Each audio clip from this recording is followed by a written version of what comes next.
boa tarde e a no ar Mundo Record News de quinta-feira, 6 de agosto de 2020. No começa com notícia de Líbano que continua a marca atualidade internacional.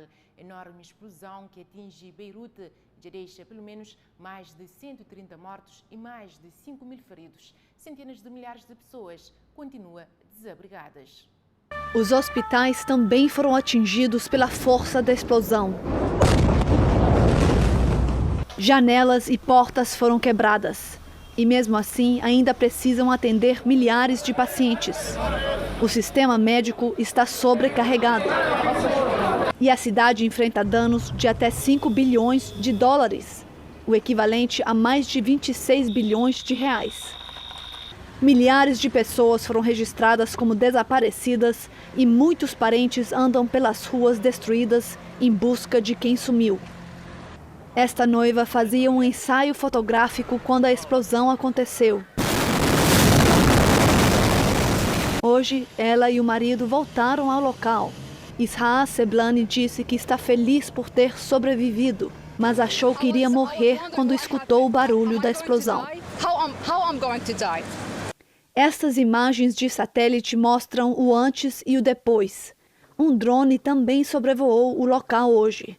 As cenas revelam o porto completamente destruído.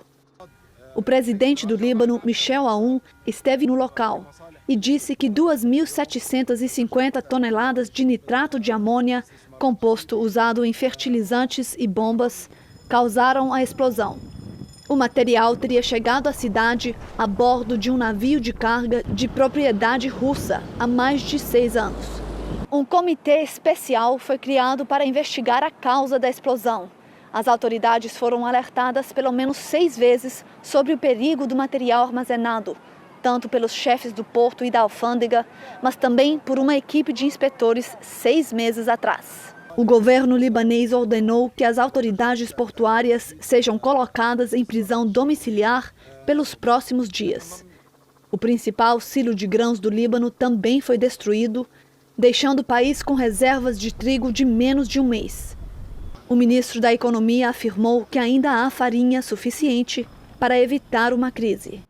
Nitrato de amônio que causa explosão no Líbano é utilizado para outros países e no Brasil, por exemplo, agricultores estão usando como fertilizante. Na última década, foi registrado 12 acidentes devido ao uso desse produto no Brasil. A fumaça branca era só um aviso de que o pior estava por vir. O deslocamento de ar destruiu tudo ao redor, numa velocidade de 9.000 km por hora, maior do que a do som. A cor acastanhada da nuvem de fumaça é sinal da decomposição do nitrato de amônio. A substância química é um sal oxidante muito usado na composição de fertilizantes agrícolas. Só no ano passado, o país importou mais de 1 milhão de toneladas. Um suplemento alimentar, entre aspas, para a planta. Então você imagina uma potência agrícola como o Brasil, ela precisa importar esse material. O que a gente produz não dá conta da demanda desse material. 1/3 do que a gente come depende desse material. Então é algo estratégico, é algo bastante importante. O governo do Líbano informou que o produto estava armazenado sem qualquer segurança. Ainda não está claro qual foi o gatilho da explosão. Geralmente, em acidentes assim, a causa é uma fonte de calor. Num laboratório de química com protocolos de segurança, acompanhamos uma simulação numa proporção bem menor. 1 grama de nitrato de amônio submetido a uma chama é o suficiente para que os gases se dissipem. Em alguns minutos, acontece a reação. O nitrato de amônio, a rigor, não é combustível, mas quando aquecido, ele pode sofrer um processo que a gente chama de desproporcionamento, em que gases são liberados, alguns óxidos de nitrogênio, e isso pode provocar uma detonação. Em 1921, na Alemanha, uma usina explodiu e matou mais de 500 pessoas. Acidentes com nitrato de amônio já provocaram mortes e estragos em várias partes do mundo. Aqui no Brasil, a cidade de São Francisco do Sul, em Santa Catarina, sofreu algo parecido em 2013. 10 toneladas de nitrato de amônio, armazenadas num galpão, deram origem a uma fumaça tóxica que alcançou o estado do Paraná e chegou até o litoral de São Paulo. 16 mil famílias foram atingidas. 4 anos depois, houve vazamento no polo industrial em Cubatão, na Baixada Santista. 3 explosões foram causadas por um problema na esteira de transporte do produto. A regulamentação envolvendo o nitrato de amônio é de responsabilidade do Exército. Nós precisamos dessas substâncias na nossa sociedade. Então nós temos que diminuir os riscos de utilizá-las e de produzi-las. Já conhecemos o suficiente para que esses riscos sejam diminuídos. O que aconteceu no Líbano foi a não observância do que nós já sabemos sobre a segurança desse material. Novos contornos sobre polêmica na Igreja Universal na Angola. IURD denuncia mais um ato fraudulento. É que uma ata falsa foi publicada no Diário da República para ex-pastores dissidentes. Novos contornos dos conflitos na Igreja Universal. Em coletiva de imprensa realizada hoje, na sede da Igreja no Maculusso, bispos angolanos que não compactuam com os comportamentos de invasão, ataques e saques aos templos da Igreja cometidos pelos ex-pastores e dissidentes convocam a imprensa para apresentar novos factos relacionados ao caso. E no passado dia 30 de julho, a IURD Angola tomou conhecimento de que essa pretensa ata foi publicada no Diário da República. Perante estes factos, a IURD contactou o 4º Cartório Notarial de Luanda a fim de esclarecer os contornos da situação, tendo obtido, em 3 de agosto, o esclarecimento que se junta como anexo ao presente comunicado. Nos termos desse esclarecimento, fomos informados de que a pretensa ata publicada em Diário da República não foi elaborada pelo 4º Cartório Notarial de Luanda, presumindo-se, desde logo, tratar-se de um ato notarial forjado e, por sequência, completamente falso. Trata-se de um documento forjado, o que prova mais uma vez que os dissidentes estão dispostos a tudo para atingir os seus objetivos, até mesmo cometendo crimes contra órgãos públicos e símbolos do Estado. Na declaração enviada pelo 4º Cartório Notarial, assinada pelo Dr. Mário Alberto Moaching, onde se lê: cumpre-se a informar a Vossa Excelência que a ata notarial da IURD, publicada em Diário da República, série 3, número 81, de 24 de julho de 2020, não foi elaborada no 4º Cartório Notarial de Luanda, presumindo-se desde logo tratar-se de um ato notarial forjado e, por consequência, completamente falso. Esse, sem dúvida, é um novo capítulo para se responsabilizar os agentes de atos criminosos. Tentamos falar com o comissário da polícia, Valdemar José, sobre este caso. Muito boa tarde, comissário Valdemar José. Eu, Paulina David, desculpa estar a incomodar, é a segunda vez que ligo para si hoje.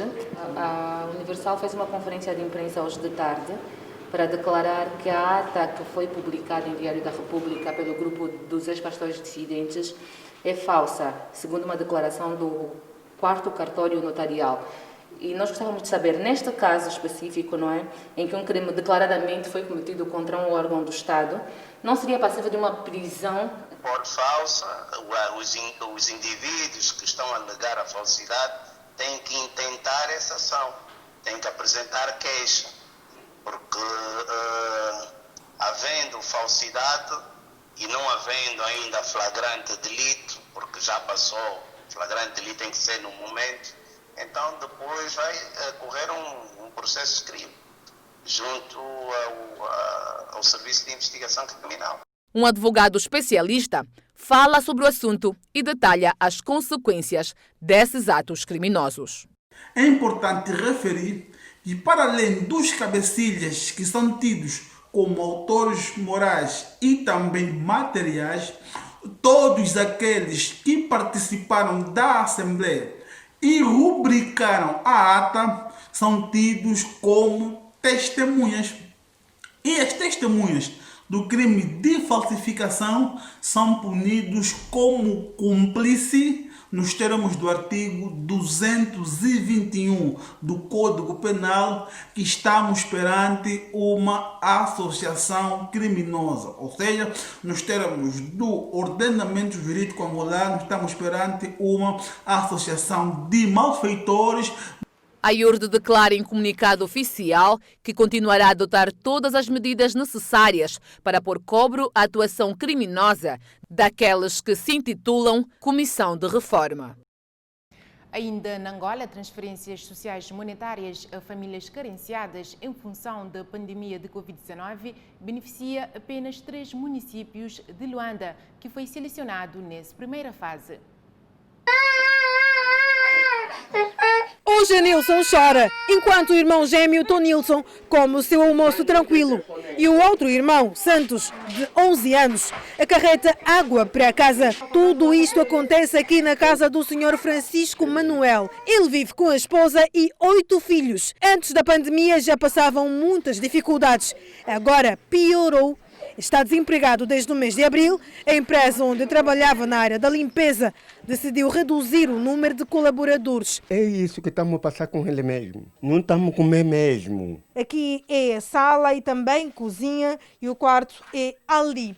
Essa estrutura foi criada para ser a casa de banho, mas só serve para banho porque não tem sanita. Entretanto, quando qualquer pessoa em casa pretende fazer necessidades, precisa deslocar-se até a vala comum, que fica a uns 30 metros de distância. Esta família mora aqui próximo da vala localizada no bairro Casquel do Buraco, em Luanda. No mesmo bairro, também conhecemos esta idosa aposentada.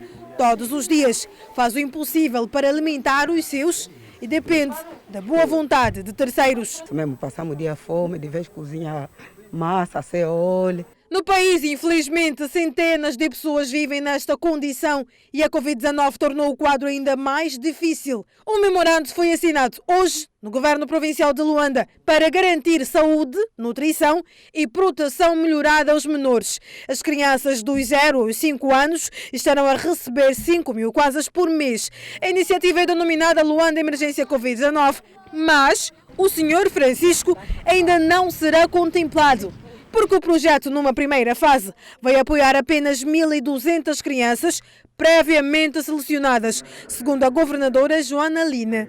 Dialogaram com as equipas técnicas e essas equipas depois, entre a própria comunidade, encontraram aqueles que têm a maior vulnerabilidade. A implementação paulatina vai começar em 3 municípios de Luanda, no Icolo e Bengo, nos bairros Camizungo, Camassa e Mazoso, em Viana e Belas, em 2 centros de acolhimento.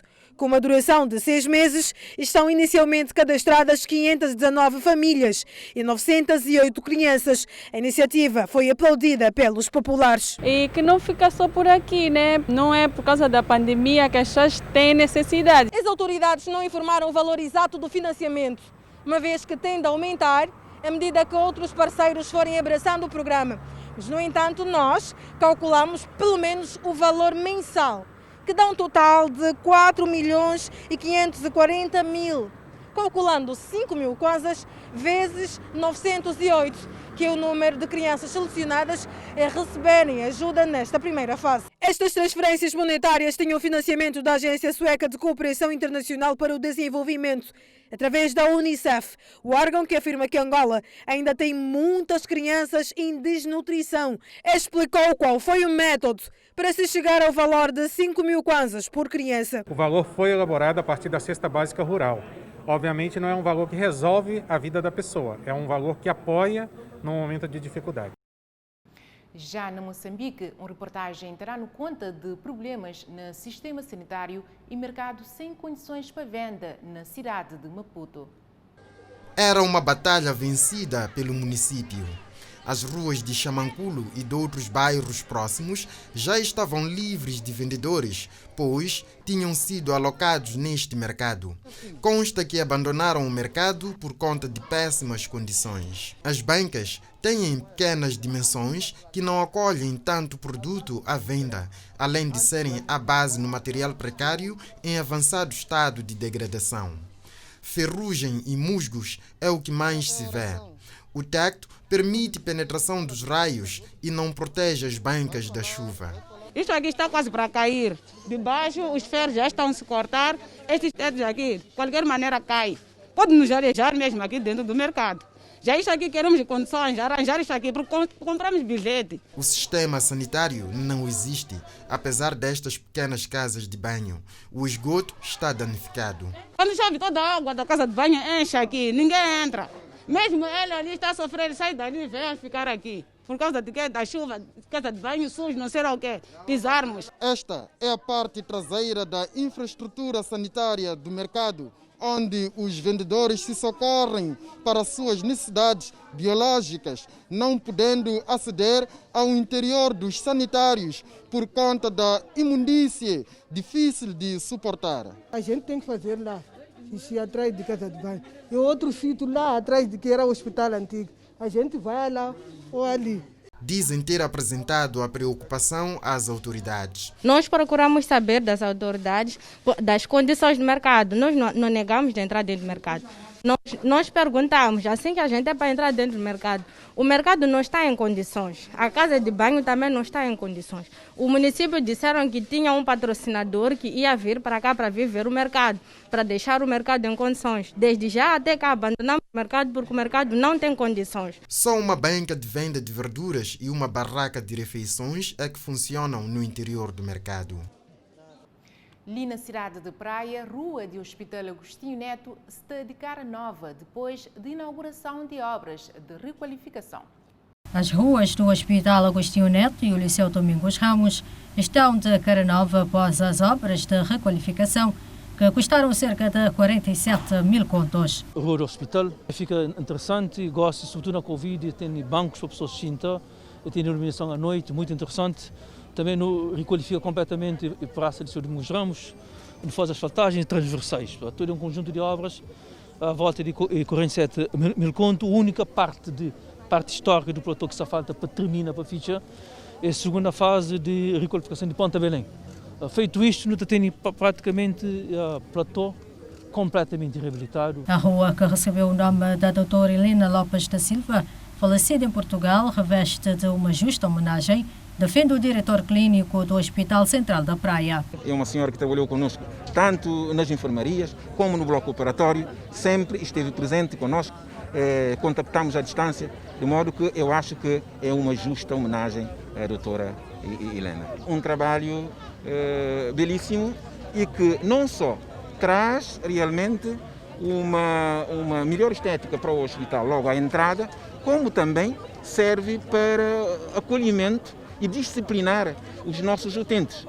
Daí então que nós, o que apelamos à nossa população, à nossa sociedade, não é só apreciar a beleza desta obra, como também saber conservar e preservar aquela obra, porque é algo que traz benefício para todos nós. Mais duas obras que, segundo Oscar Santos, deixam o centro histórico do platô praticamente requalificado.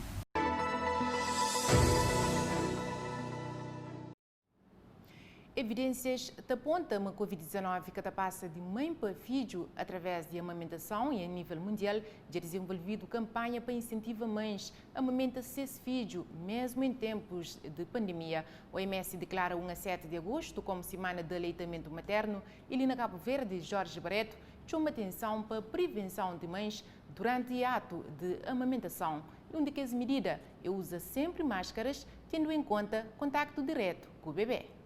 Penso que já até uma informação que tem estado a ser passada pelos meios de comunicação, informando as pessoas da importância do aleitamento materno, da amamentação e todas as medidas que as mães deverão tomar para evitar ou para reduzir o risco de infecção, caso seja o caso, não é? Por exemplo, a utilização de máscara é uma delas, porque há uma proximidade entre o bebê e a mãe, ou a criança e a mãe.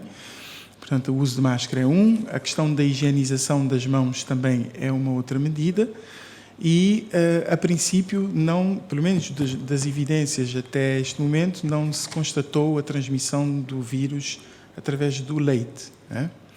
Mas, de qualquer forma, prioriza-se sempre a questão do aleitamento materno, ou seja, cada caso terá que ser analisado. Se por acaso uma mãe estiver com a infecção pelo novo coronavírus, este caso terá que ser analisado individualmente para ver qual é as alternativas, não é? Mas a princípio o benefício é sempre para amamentar, o bebê.